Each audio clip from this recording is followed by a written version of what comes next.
Ánimo, pues vamos a llevar a cabo la conferencia del día de hoy. Primero, pues enviar nuestro pésame a todos los trabajadores de la jornada porque falleció Josécho Saldúa, su director editorial. Conocí a Josécho hace varios años, estuvo, y ahí lo conocí, de corresponsal en Nicaragua. En una ocasión acompañé al ingeniero Cárdenas a una visita a Managua y ahí estaba Josécho de corresponsal. Y luego, ya en la Ciudad de México, fue periodista y directivo de la jornada. Nuestro abrazo, nuestro pésame a todos los jornaleros, a Carmen Lira, directora de la jornada, que era además su gran amiga. Entonces, un abrazo a Carmen y a todos, desde luego a sus familiares. Eso es lo que quería transmitir.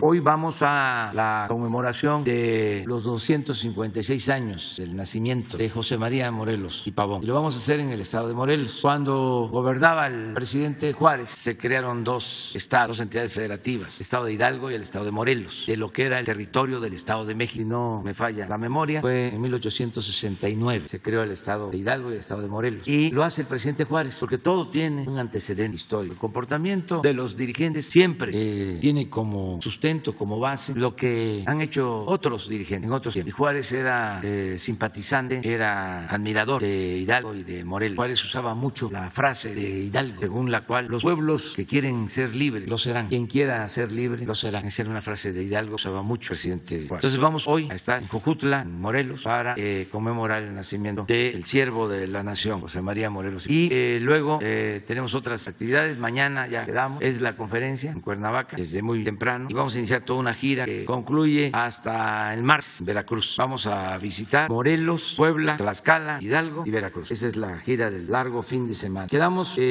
pendientes con 3 compañeros que no pudieron, son 5, pero aquí tengo 3. Andalucía, sí está. Luego Ricardo Sevilla, Demián Duarte, faltan 2.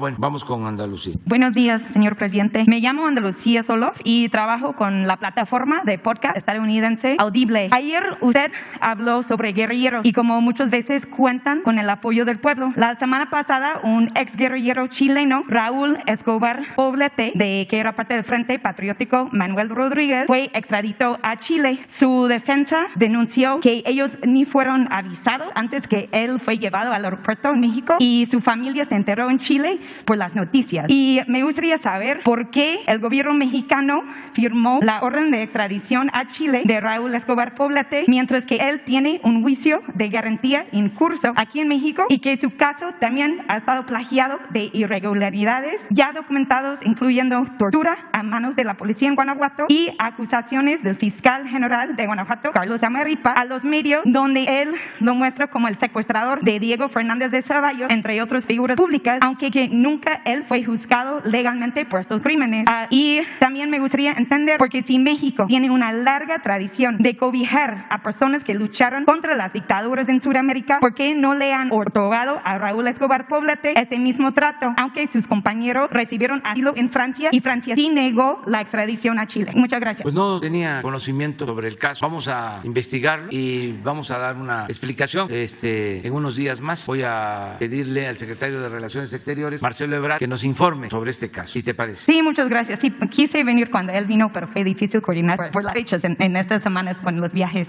Y muchas gracias y ya estaré al pendiente de lo que él dice, porque también hay otro caso de un preso romano que está acusado de ser como jefe de la mafia romana y sí, México negó extraditar a él a Rumania, pero sí permitió la extradición de Raúl Escobar Poblete a Chile. Entonces sí me gustaría saber por qué. Y mi segunda pregunta es sobre el caso Ayotzinapa y hace pocos días salió una investigación en el Universal sobre los testimonios de los militares y la mayoría de los testimonios cuando pidieron tener acceso a estos testimonios están en negro. O sea, hay páginas donde solo hay 3 palabras que dice no sé cómo, etcétera. O sea, que no y tengo entendido que usted desde que empezó su administración ha dicho que es muy importante esclarecer el caso de los 43. Entonces me gustaría saber si han reconocido, y más que nada los padres exigen saber qué fue realmente el papel del ejército en la desaparición de los 43 estudiantes, por qué están negando el acceso de la información sobre los testimonios de los soldados esta noche. Sí, es importante que se aclare que hay voluntad política para conocer todo lo relacionado con el lamentable caso de Ayotzinapa. Hay instrucciones para que no se oculte información, que no se proteja a nadie, y están ayudando todas las instituciones del gobierno federal. Está ayudando la Secretaría de la Defensa, entregando toda la documentación, los archivos, los investigadores están teniendo acceso. No conozco esos documentos, conozco otros. Ten cuidado, porque si tomas como referencia, como fuente al Universal, puedes caer en desinformación. Sí, pero yo también te puedo mostrar otros documentos. Pues como periodista me gustaría tener acceso a esos documentos. Que te los entregue Alejandro Encinas, porque no tenemos nada que ocultar. Que nada debe, nada teme. Y nosotros lo que buscamos es saber dónde están los jóvenes, y es nuestro compromiso con los padres. Y desde luego que los conservadores, los que no nos ven con buenos ojos, quisieran que fracasáramos y que no pudiéramos cumplir el compromiso que tenemos con los padres, las madres de los jóvenes de Ayotzinapa. Pero estamos trabajando todos los días y no hay impunidad para nadie. Ya no es el tiempo de antes, cuando se protegía a políticos, a militares. Ya no, es otro México, es otra realidad. Ya no es el tiempo en que el Universal callaba y obedecía. Sí, porque de hecho en la administración anterior, este mismo periodista Silver Mesa investigó todo el expediente, que sí fue hecho público, todos los miles de páginas, y él en esa investigación preguntó si antes hicieron público este expediente, porque ahora no se pueden ver los testimonios de los militares, porque hay menos transparencia. Entonces, si estos documentos del expediente, cualquier periodista podemos conseguirlos en línea, claro. Pero estos testimonios no están en el expediente. Entonces, me gustaría saber, que bueno que usted me dice que sí van a ser públicos y que no van a ser todos en negros, porque sí vi los documentos y todo está en negro, así que no se puede leer. Entonces, espero que sí, que esa transparencia existe y que sí podemos leer estos testimonios de los militares que estuvieron presentes en Iguala esta noche. Sí,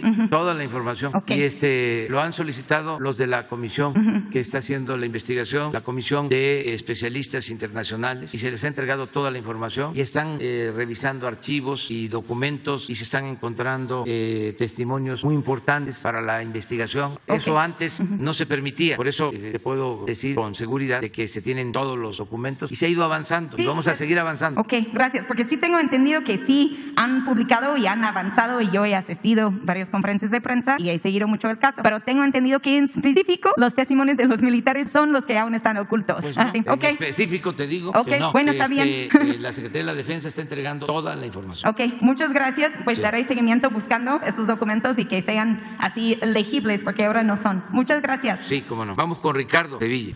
Buenos días, señor presidente. Muchas gracias, Ricardo Sevilla, de Regeneración MX. No me gusta el equilibrismo verbal, señor presidente, y por eso voy a hacer una pequeña introducción sobre los dos planteamientos que quiero plantearle. En marzo de 2019, a través de una serie de reportajes y testimonios, incluido el mío, di a conocer la trama conocida como Operación Berlín, cuyo objetivo fallido fue descarrilar su candidatura hacia la presidencia. Entiendo que conoce usted los pormenores, presidente, de esa maquinación fallida, porque parte de la historia usted la ha recogido en su libro más reciente. Recuerdo que el lunes 18 de marzo de 2019, mientras ofrecía yo mi testimonio frente a los micrófonos de Aristegui Noticias, Enrique Krause, el líder intelectual de Operación Berlín, con la voz quebrada, fue entrevistado por Ciro Gómez Leiva. Minutos después, un periodista independiente le preguntó a usted, aquí, en este mismo recinto, qué opinión le merecía Krause. Usted respondió que lo respetaba. Los datos duros que aporté, facturas, testimonios, fotografías, videos, conversaciones y correos electrónicos, me parecieron pruebas de lo contrario. Krause, por cierto, reconoció ante Ciro Gómez Leiva que en efecto el equipo de Berlín existía, pero no era de él, dijo, sino uno de sus subalternos. La respuesta concitó memes, cartones, muchos al respecto. Los de Helguera, los mejores. Su respuesta, señor presidente, fue, me parece, la de un hombre sensato, la de un demócrata, la de un conciliador, la de un auténtico jefe de Estado. Pero no podemos decir lo mismo sobre la respuesta de Krause, quien al ver descubierto sus ardides golpistas, lejos de ofrecer disculpas y enmendar el camino, redobló sus ataques contra usted, contra el gobierno, contra su familia y peor aún, contra el pueblo bueno, le dicen burlonamente al grueso de la población mexicana. Que el dueño y director de Letras Libres haya pedido al gobierno estadounidense intervenir en los asuntos de México, que haya celebrado contratos, o mejor dicho, contubernios con el INE, con el Tribunal Electoral del Poder Judicial de la Federación. Usted mismo presentó aquí contratos que así lo comprueban, para desbarrancar a los candidatos afines a la Cuarta Transformación, entre otras muchas vilezas, son por supuesto historias que usted conoce de sobra. Señor presidente, usted ha exhibido aquí la sevicia de la derecha corporativista. Nosotros en Regeneración MX, que nos sentimos deudores de periodistas periodistas históricos y emblemáticos como Ricardo y Enrique Flores Magón, Leona Vicario y Juana Belén Gutiérrez de Mendoza, también hemos hecho lo propio. La prensa se regula con la prensa, ha dicho usted, y en Regeneración MX coincidimos. Desde hace tiempo hemos presentado reportajes de investigación donde continuamos dando a conocer la corrupción que se anida en el corazón del neoliberalismo. El financiamiento millonario de mexicanos contra la corrupción y la impunidad recibió de parte de la USAID los más de 160 millones de pesos que el PRIAN dio a Gael García Bernal y Diego Luna. Hace un par de días, la miseria de un sujeto, un sarcástico doctor, un becario del CONACYT, que se robó el busto del poeta Ramón López Velarde, o mandó robarse para defender los intereses de una oscura fundación, ha recibido recursos millonarios públicos por difundir el legado del poeta cercano, entre comillas, y sustituirlo por una cabeza de mono. Ahí están las imágenes en el reportaje, solo para boicotear los festejos de los gobiernos federal y de la Ciudad de México. Son tan solo algunos de los muchos reportajes que hemos dado a conocer.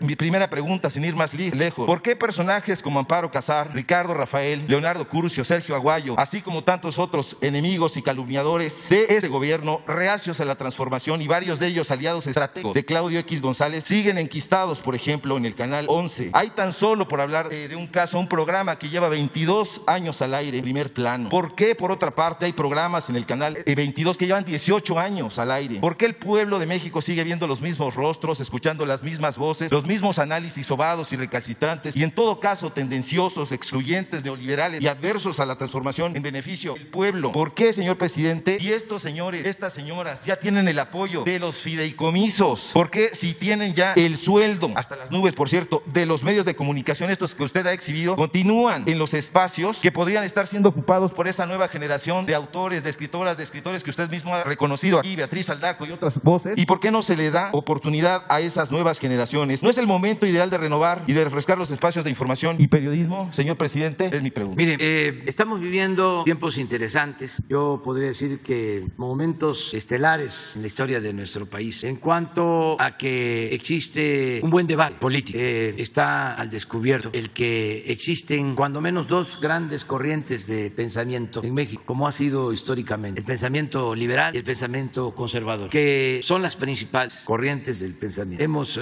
hablado ya en otros momentos en que pues, al conservadurismo se le puede añadir el fascismo, el militarismo, se le puede añadir también el neoliberalismo, y al liberalismo se le puede añadir el comunismo, el socialismo, lo que suelen tachar de populismo. Lo cierto es que son dos grandes corrientes en la historia de México y en la historia del mundo, con esos añadidos. Entonces, en México ahora están expresando estas dos maneras de pensar y de ser, y eso es muy importante porque es un debate muy interesante. Durante el periodo neoliberal, largo periodo neoliberal, que concluye a finales del 2018, se ocultó el pensamiento conservador y hubo mucha simulación. Se le llegó a denominar neoliberalismo. Se habló, la vez pasada comentábamos de eso, de cambios estructurales, cuando en la ciencia social lo estructural es lo profundo, es decir, cambios profundos que son equivalentes o sinónimos de revolución. Cuando se estudia la ciencia social se habla de reforma y se habla de revolución. Y hubo un momento en que se cuestionaba a los reformistas porque se tenía que ser revolucionario. Bueno, el conservadurismo de nuestro tiempo se apropió de palabras, de términos, de conceptos como lo estructural, la bella palabra, el bello concepto de solidaridad. Ya nosotros no podíamos pronunciar solidaridad porque era referente de Salinas. Imagínense, se apropiaron de solidaridad. Yo a veces no uso la palabra, el término, el concepto solidaridad, sino uso el de fraternidad, que es en esencia lo mismo: libertad, igualdad, fraternidad. Bueno, ahora ya no hay esa simulación porque como se está llevando a cabo una transformación, están quedando al descubierto las posturas. Ya no hay término medio. Me refiero al periodismo, a la intelectualidad. Ellos sí simulan, señor presidente. Sí, pero ya no se les cree. Es que durante mucho tiempo se refugiaron en lo que crearon como sociedad civil, que antes era pueblo. Ellos se autonombraron como miembros de la sociedad civil o se declararon independientes cuando no lo eran, nada más que estaban encubiertos. Ahora es fuera máscaras. Desde los canales del Estado, señor presidente, le llaman a usted el loco de Macuspana. Sí, pero tropical. No me preocupa en nada. Le voy a poner algo para que vea por qué no me preocupa. Y desde luego no me puedo comparar, porque ese es un hombre inmenso, un gigante, el cura Hidalgo. ¿Por qué no pones un fragmento de mi discurso del día 16 sobre los insultos a Hidalgo? Lo que le decían.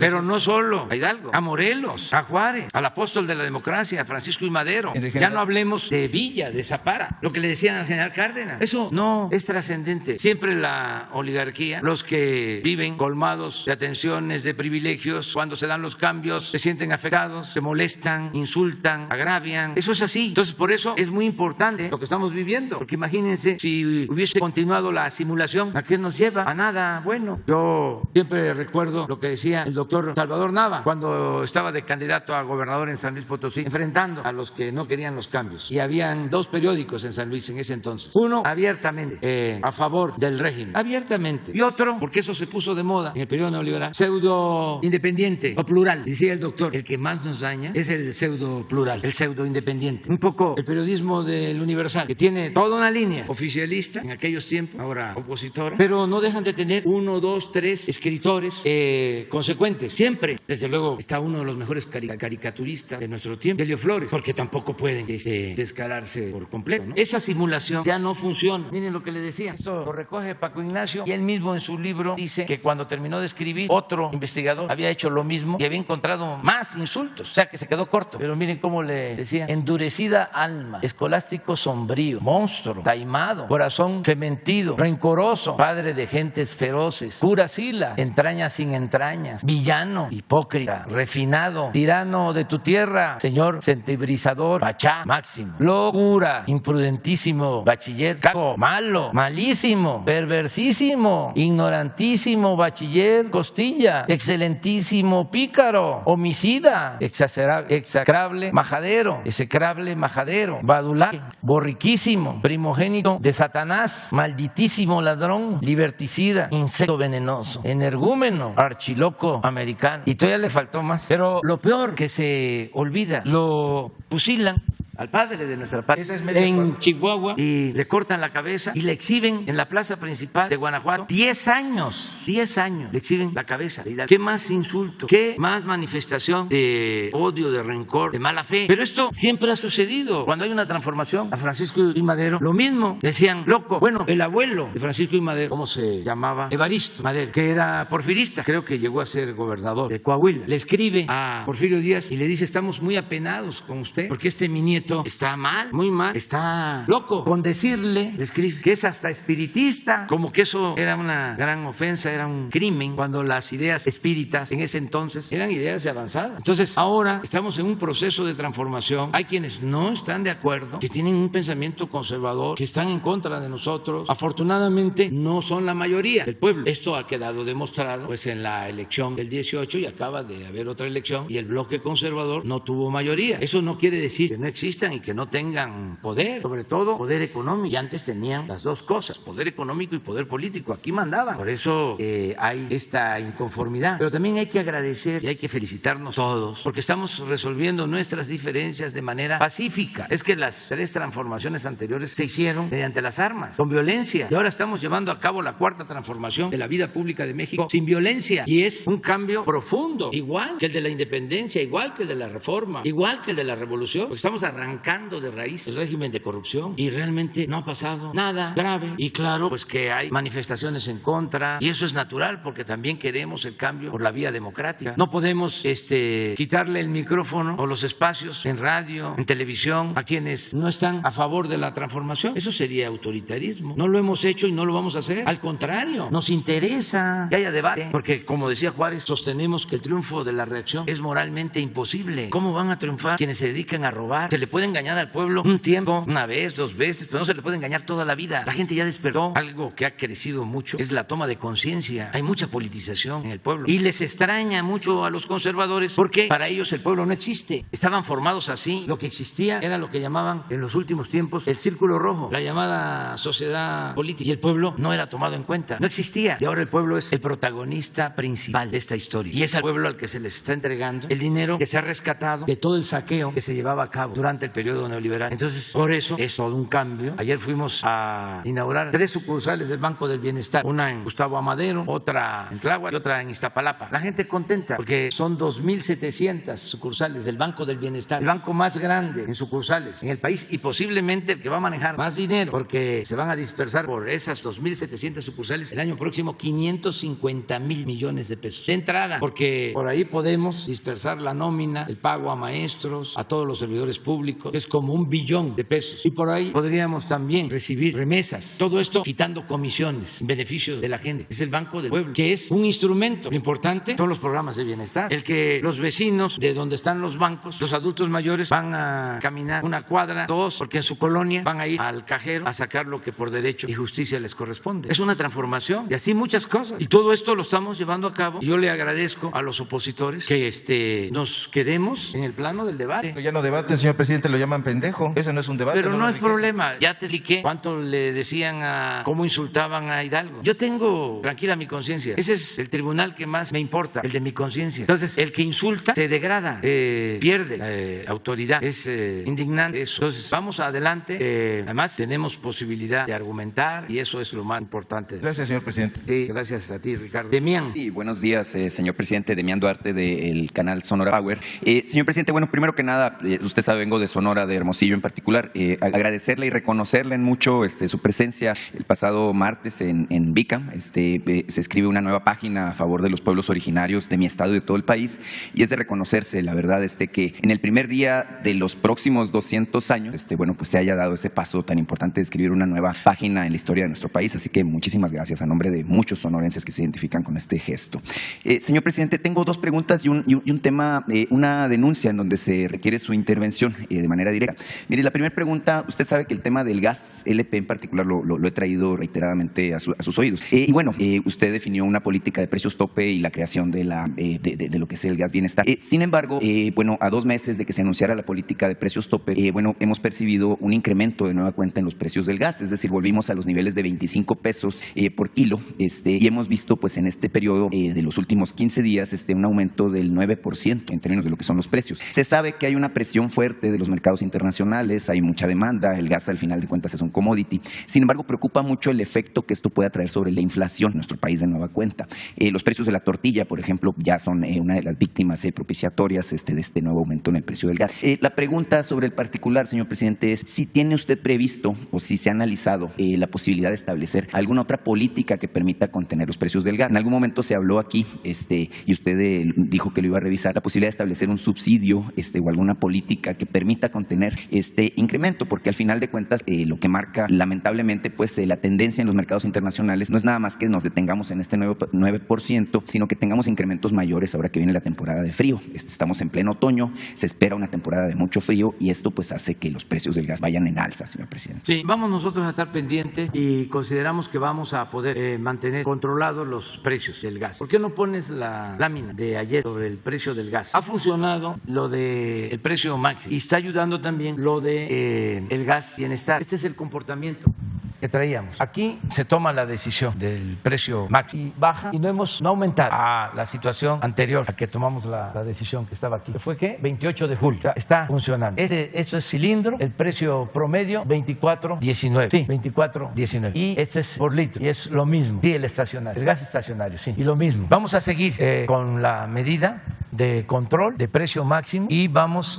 a seguir ampliando también lo del gas bienestar. Esas son las medidas y consideramos que vamos a poder mantener el control en el caso del gas. En este aspecto, señor presidente, es natural la presencia de gas bienestar ayuda, la competencia ayuda. Hay una situación que es lamentable y es que la Comisión Reguladora de Energía tiene 18 meses cerrada, es decir, sin hacer trámites ni hacer acuerdos. Y bueno, muchas empresas que se dedican a la comercialización de gas LP tienen una serie de trámites pendientes. Creo que el mismo gas bienestar es víctima de alguna manera del cierre de la Comisión Reguladora de Energía. Señor presidente, ¿habría una posibilidad de que su gobierno intervenga para que esta comisión en particular abra sus puertas, dé curso a los trámites precisamente para propiciar el ánimo de competencia? Sí, miren, todas estas comisiones se crearon a partir de la llamada reforma energética. Como no les dio tiempo de consumar toda la política privatizadora, quedaron estas comisiones y pues no todos eran pro neoliberalismo y algunos ya no quisieron continuar. Entonces nos tocó a nosotros, porque es mi facultad, enviar al Senado nombramientos para que se integraran por completo las comisiones. Y la gente que está en estas comisiones son gentes de respeto, gente honesta. Hay que ver qué es lo que está sucediendo, pero yo tengo confianza en que ellos están actuando bien. Ellos fueron los que tomaron la decisión del precio máximo. Si hubiesen estado los anteriores, no la toman, porque estas comisiones estaban al servicio de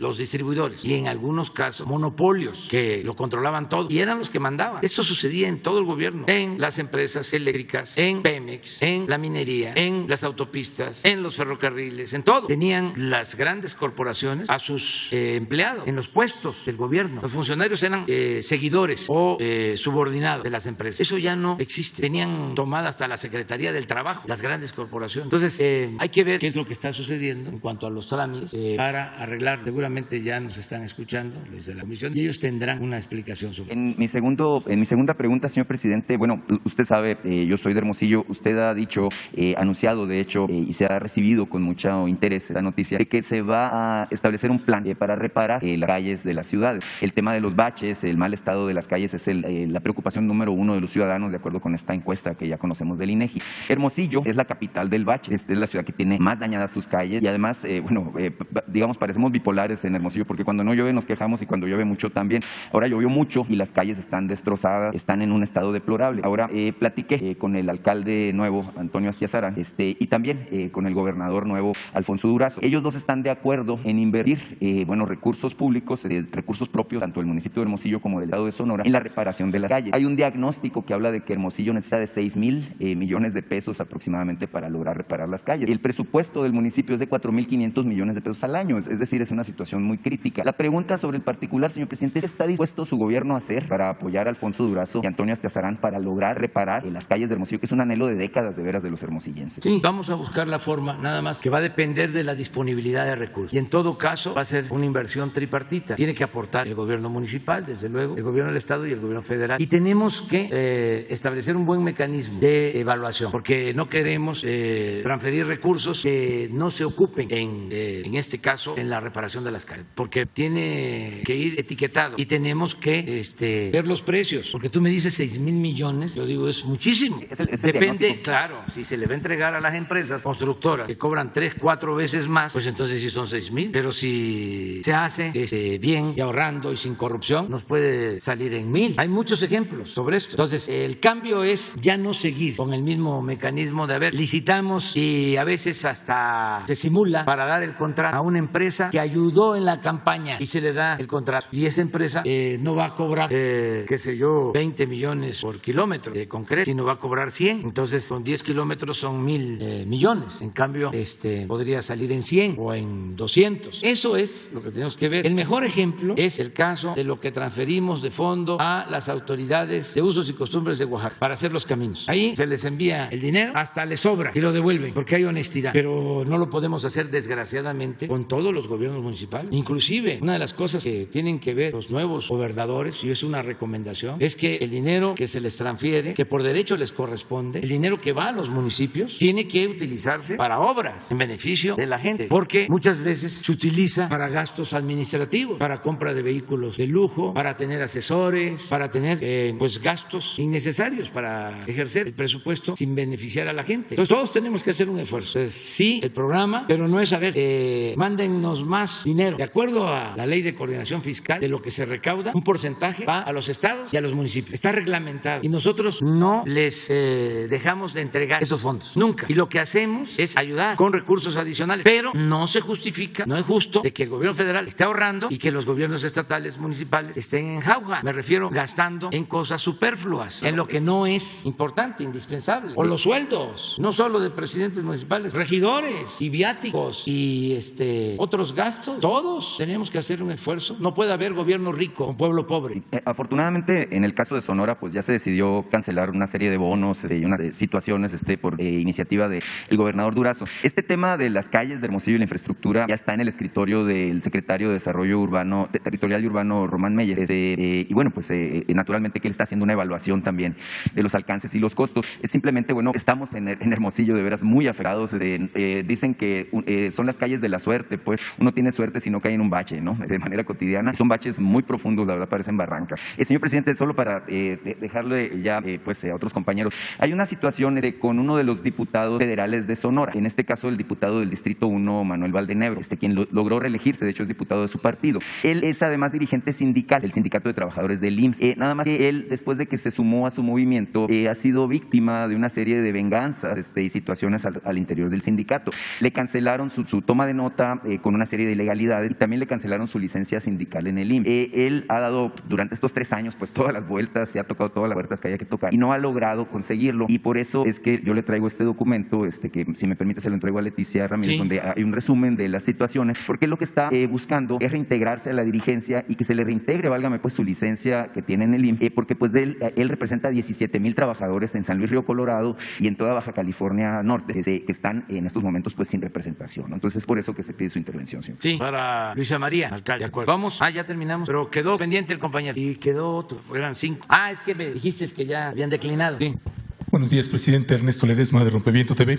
Presidente, la primera intervención tiene que ver con el presupuesto de egresos que usted presentó.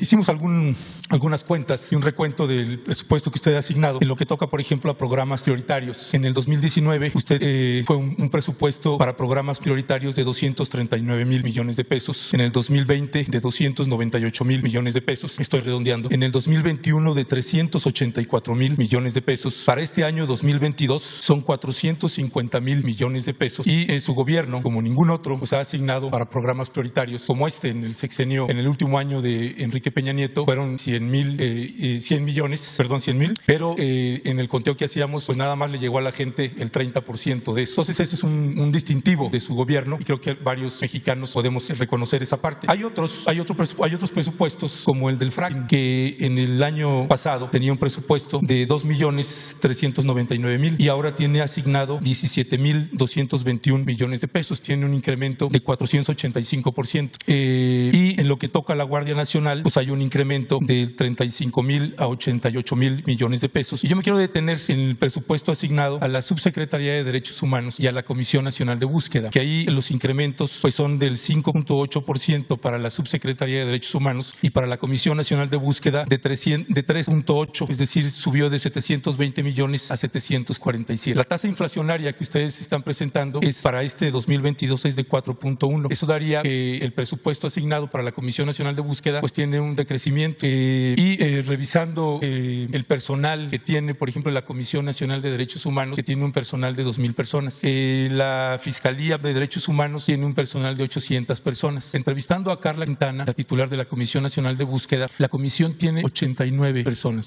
Nosotros le preguntábamos a la comisionada pues que en un país con 92,000 desaparecidos pues toca a más de 1,000 personas por cada elemento de la Comisión Nacional de Búsqueda. Y, presidente, quienes estamos haciendo trabajo en campo, pues es notable de muchas maneras el trabajo que está haciendo la Comisión Nacional de Búsqueda y el subsecretario Alejandro Encinas. Es algo que en términos reales le reconocemos y vemos ahí, pero no tienen su personal y su presupuesto es muy básico en comparación con otros presupuestos y con los incrementos que tiene. A la titular de la Comisión Nacional de Búsqueda le preguntábamos qué personal mínimo requieren para poder operar y nos decía que alrededor de mínimamente unas 350 personas o 300 personas. Mi pregunta, presidente, es si no es factible que para un país con 92,000 desaparecidos, la Comisión Nacional de Búsqueda y la Subsecretaría de Derechos Humanos puedan ser consideradas dependencias o instancias prioritarias, así como esta asignación que le podemos reconocer para los programas prioritarios o para los proyectos prioritarios, que también es una asignación bastante importante. ¿Por qué no un incremento así? Después de la modificación que se hizo de la Ley Orgánica de la Fiscalía General de la República, le puedo decir, le pongo un ejemplo muy sencillo de lo que nos toca ver en campo. Las señoras que tienen que estar dando vueltas en las fiscalías las mandan y ve por esto y le falta tal documento. Y cuando uno está ahí, presidente, uno ve a una señora que le faltan,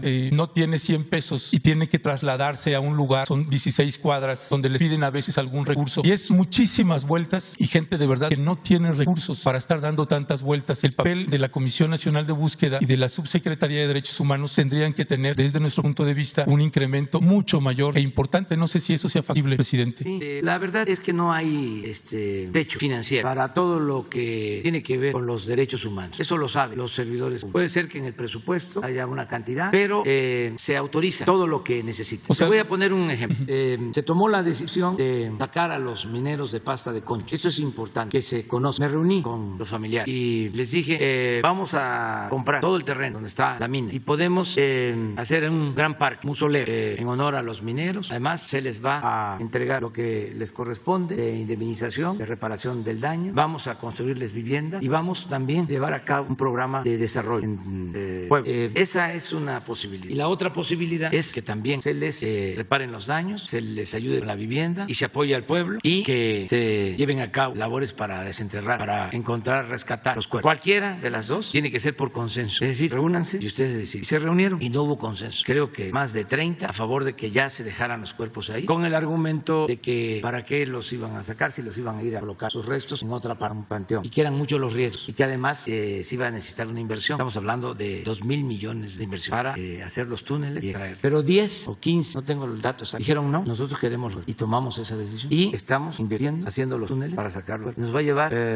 2 años y medio. Estamos apurando, ¿no? Ya se les pagó la indemnización, ya se repararon los daños, ya estamos trabajando en las obras sociales. Entonces, esto no está en el presupuesto. Sí, pero mire, el piso del presupuesto, porque usted ya me ha dicho en el otro momento que para derechos humanos o para búsqueda límite. No hay piso, no hay límite, pero el presupuesto de egresos, la asignación es un proyecto estructural, porque no es lo mismo que esté iniciando o haciendo un trabajo, una dependencia como la Comisión Nacional de Búsqueda o la Subsecretaría de Derechos Humanos con un personal, con nada de personal. Es prácticamente imposible y retrasa muchísimo los casos, presidente, sí. Porque este problema que hay con las fiscalías, no se agilizan las cosas, el que se pueda incrementar el personal de la Comisión Nacional de Búsqueda y de la Subsecretaría, créanos, presidente, uno que lo ve en campo, el papel que hacen es fundamental, pero no tienen nada de personal. Sí, pero que lo presenten, dile a Carla, que lo presenten. Nada más que también te informe que en todas las búsquedas que se están haciendo, que no se hacían antes, eso también hay que tomarlo en cuenta, es una labor importantísima. Pues en todas las búsquedas ayudan 100 y hasta miles de servidores públicos. Que te comente. O sea, ellos pueden ser la dirección. Es un poco lo de la protección civil. Si se analiza en términos de presupuesto, pues puede decir lo que comentaban nuestros adversarios, ¿no? Si ya no hay Fonden, ya no hay apoyo a damnificados. Pues no existe el Fonden porque era un barril sin fondo, un aparato burocrático, improductivo, con mucha corrupción, pero lo que estamos destinando a damnificados ahora es muchísimo. Ahora voy el fin de semana precisamente a ver a damnificados en Hidalgo, en Veracruz, en Puebla. Y pues estamos hablando de apoyo a 64,000 familias para sus viviendas. Sí, lo que pasa es que el trabajo que se hace en una Comisión Nacional de Búsqueda o en la Subsecretaría de Derechos Humanos pues necesita también un conocimiento y un trabajo muy específico. Sí, pero entonces lo que requieran y lo que no es válido. O sea, primero, nosotros no quisiéramos que existiera una Comisión de Derechos Humanos. Nosotros quisiéramos que no se violaran los derechos. No quisiéramos acostumbrarnos a una oficina de búsqueda de desaparecidos. Queremos que no haya desaparecidos. O sea, porque esta es una concepción también de fondo. O sea, antes el Estado era el principal violador de los derechos humanos. Y para simular de que se atendían los problemas, se empezaron a crear comisiones al mismo tiempo que se violaban los derechos humanos. Entonces nosotros lo que queremos es que el Estado ya no viole derechos humanos y que no tengamos todos estos organismos, porque el Estado está para proteger al pueblo, no para agredir a los ciudadanos. Cuando reconoces, esto es muy importante, toda la inversión para el bienestar, ¿qué estamos haciendo con eso? Estamos ayudando a prevenir la violencia, porque en esos 450,000 millones está lo que reciben los jóvenes que en vez de no tener oportunidades y ser enganchados por las bandas, ahora tienen posibilidad de trabajo como aprendices o tienen becas. Entonces es una labor también por eso le planteo, de derechos humanos. Sí, no, lo tengo claro, pero por eso le planteo que este trabajo que se hace en estas dependencias es también prioritario, porque no solamente es atender las causas, es lo que están viviendo y padeciendo la gente en el momento, ¿no? Y lo vamos a seguir haciendo por convicción. Presidente, gracias. El segundo tema, que ya lo hemos hablado en distintos momentos, el caso de San Pedro y San Pablo Ayutla Mije. Durante meses se me pidió por parte de las compañeras y compañeros de San Pedro y San Pablo Ayutla que ya no abordara el tema porque estaban siendo acosados y hostigados las compañeras y los compañeros y temían que si lo abría otra vez se agudizaran el acoso contra ellas y contra ellos en el poblado de Ayutla Mije. Pasó el tiempo y de pronto pues, se enteran que ya hay un acuerdo entre los municipios y que en ese acuerdo entre las autoridades del municipio de Tamazulapan, del Espíritu Santo y de Ayutla Mije, y donde están despojando a las familias de sus tierras.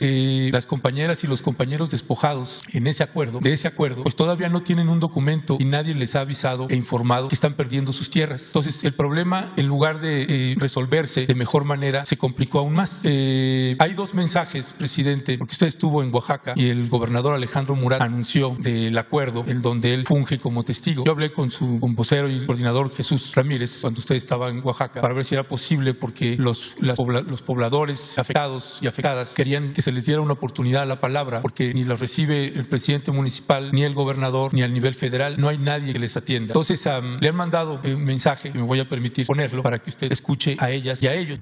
De nuestros padres, de nuestros abuelos, que tanto se preocuparon y que nosotros estamos siguiendo el ejemplo, los nietos, los bisnietos, nos sentimos abandonados, desesperados, perseguidos, señalados, y esto no es justo.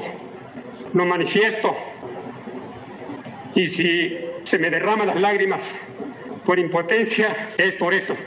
Ese es don Filogonio, un señor de la tercera edad que está perdiendo sus tierras y que nadie le consultó. Este es el otro mensaje que le mandan las pobladoras y los pobladores de San Pedro y San Pablo Ayutla. Buenos días, presidente de la República, Andrés Manuel López Obrador. Somos las comuneras y comuneros de San Pedro y San Pablo Ayutla Mije, quienes por medio de este audio y por no contar con los medios para llegar a esa conferencia mañanera, le manifestamos nuestro profundo rechazo a los acuerdos tomados por nuestras autoridades municipales, agrarias y agentes municipales, en donde sin nuestro consentimiento deciden y ceden nuestras tierras ubicadas en el manantial y las islas Rancho Ardilla y Rancho Mina a la comunidad de Tamazulapan del Espíritu Santo. Le hacemos de su conocimiento que las familias afectadas por el despojo de tierras son más de 300 personas, entre niños, niñas, hombres, mujeres y adultos de la tercera edad. Por tal motivo, exigimos ser tomados en cuenta en las decisiones que afectan a nuestros derechos. Exigimos conocer a detalle el documento del acuerdo firmado por ambas autoridades. Exigimos respeten la posesión de nuestras tierras, no importando dónde quede la colindancia. Exigimos se ejecute inmediatamente la sentencia de amparo del agua 795-2017 emitida en los términos que el juez tercero de distrito ordena la recolección de nuestro manantial a la comunidad de San Pedro y San Pablo Ayutla Mije. Aclaramos que no nos oponemos a la disolución de la mancomunidad. La tierra no se vende, se defiende. Basta de imposición y abusos de autoridad. Atentamente, comuneros y comuneras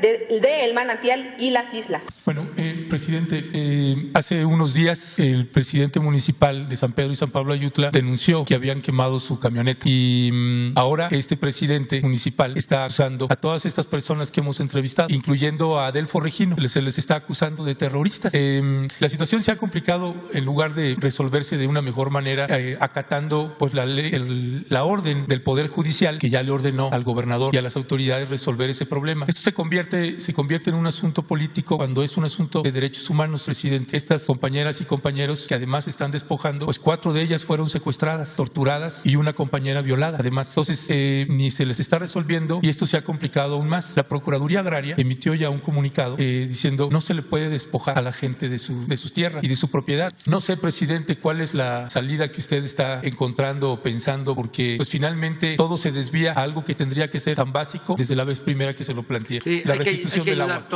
Todos tienen que ayudar en la reconciliación. Ahí yo, como siempre actúo de manera precavida, me abstuve de ir porque me estaban invitando a firmar como testigo del acuerdo y dije no, está muy bueno esto, demasiado, mejor me espero. Y ahora que tú estás denunciando, pues creo que hice bien en no ir.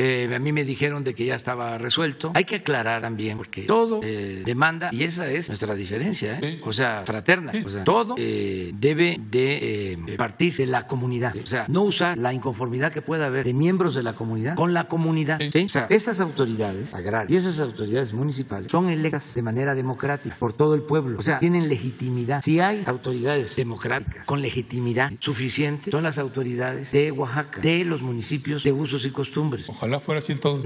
Yo te lo puedo garantizar, no he visto más autoridades legítimas que esas. Duran, creo que 1 año, cuando mucho 2, y todos dan servicio y se eligen en una asamblea general. Entonces, cuando las autoridades de estos pueblos hacen acuerdos, se supone que traen el respaldo de la mayoría, si no es de todos los miembros de una comunidad. Ese es parte del problema. Sí, hay un grupo. ¿Se acuerda cuando me Sí. habló de la carta? Sí. Esa carta, bueno, resultó que la carta no estaba no era la firma del presidente municipal. Ese es un dato. 2, presidente, incluso el cabildo, cuando llegué allá, no sabían de la carta, se enteraron una noche antes. Por eso, pero es una cuestión de que se plantea ya con las autoridades y aún si no hay consenso consenso y hay un grupo inconforme, pues hay que tratar de buscar el acuerdo con el grupo inconforme. Lo que yo quiero nada más subrayar es que estoy casi seguro, no es absoluto, de que la mayoría de la gente respalda a las autoridades. De la cabecera, ok. Sí, la mayoría. Y que este grupo que se siente afectado en sus intereses son los que no están conformes. Bueno, las autoridades de los dos pueblos, de los dos municipios, tú mismo lo acabas de señalar, autoridades agrarias y autoridades administrativas llegan a este acuerdo, ¿sí? Y el grupo inconforme dice, no, nos están despojando, están violando nuestros derechos. O sea, eso es el planteamiento en lo general. Entonces, lo que hay que buscar es que haya un acuerdo entre todos. A mí lo que me informó el gobernador, ahora que fui, es de que ya habían logrado el acuerdo, porque antes las diferencias no solo eran entre pueblos, sino eran entre autoridades. O sea, diferencias como las hay en Oaxaca y en todos lados, entre los pueblos, por límites,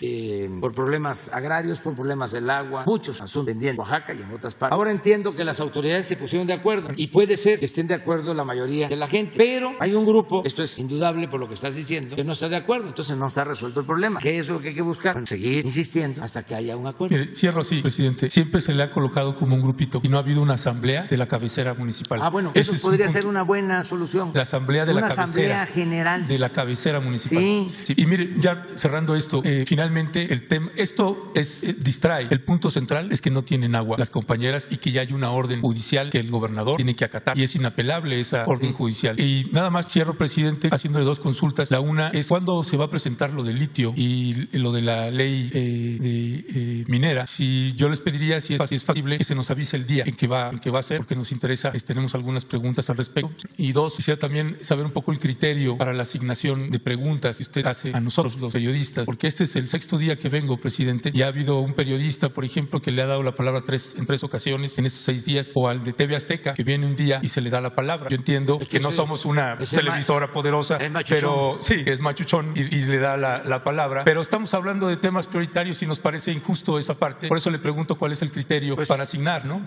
Porque no me parece justo, ¿no? Pues si quieren, se lo digo respetuosamente. pongan aquí una ánfora, si les parece mejor. Es que yo no tengo problema, porque no tengo nada que ocultar y al contrario. Por eso nada más pregunto cuál es el criterio para que usted decida, ¿no? Resuélvanlo, porque lo mejor es una tómbola y solo se deja un lugar, por si viene una persona del extranjero, una cuestión grave, se le da un lugar. Pero eso sería una forma buena, porque a mí también me meten en lío, o sea, porque me levantan la mano y yo a quién le doy. Y saben que no hay preferencias, porque para nadie, más ahora que tienen hasta cubrebocas, pues ni les veo bien la cara, pues ya vamos a dejarle hasta aquí, porque tengo una reunión precisamente para ver lo del litio. Ahora, precisamente, con el secretario de Gobernación, con la secretaria de Economía, con el secretario de Relaciones Exteriores, con el director de la Comisión Federal de Electricidad y con otros servidores, para ver eso precisamente.